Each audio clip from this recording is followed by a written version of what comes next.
गडिंग्लजमध्ये वाढत्या महागाई विरोधात ठाकरे शिवसेनेनं आक्रमक आणि अनोख्या पद्धतीनं आंदोलन छेडलंय।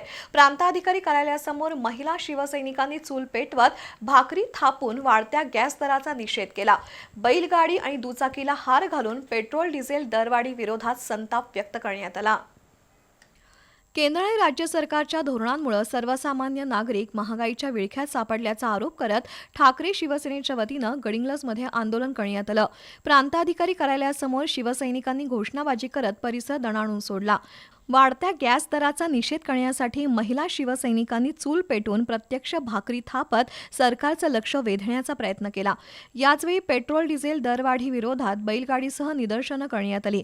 दुचाकीला हार घालून इंधनाच्या वाढत्या किमतींमुळे वाहन वापरणं सामान्यांच्या आवाक्याबाहेर जात असल्याचा संताप व्यक्त करण्यात आला। महागाईमुळे जीवनावश्यक वस्तू, खतं, बियाणं, औषधं आणि शेतीसाठी लागणाऱ्या साहित्याच्या किमती गगनाला भिडल्यानं सर्वसामान्य शेतकरी आणि कामगार वर्गाचं कंबरडं मोडल्याचं आंदोलनकर्त्यांनी सांगितलं। शासनानं तातडीनं महागाईवर नियंत्रण आणावं, अन्यथा जनआंदोलन अधिक तीव्र करण्याचा इशाराही यावेळी देण्यात आला।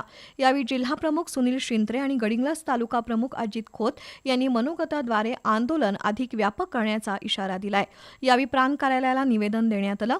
आंदोलनात चंदगड विधानसभा संपर्क प्रमुख अशोक निकम, तालुका प्रमुख युवराज पवार, जिल्हा संघटिका शांता जाधव, विष्णू गावडे, गणेश बागडी, अवधूत पाटील, वसंत नाईक, संजय पाटील, शहर प्रमुख प्रकाश रावळ, विलास यमाटे, शैलेश इंगवले, मनीष हवळ, रोहिणी भंडारे, अनिता पाटील, ऋण कोकितकर, संभाजी एडुरकर, दिगंबर पाटील, महेश भोसले, कृष्णात कांबळे, सुधाकर जगताप सहभागी झाले होते।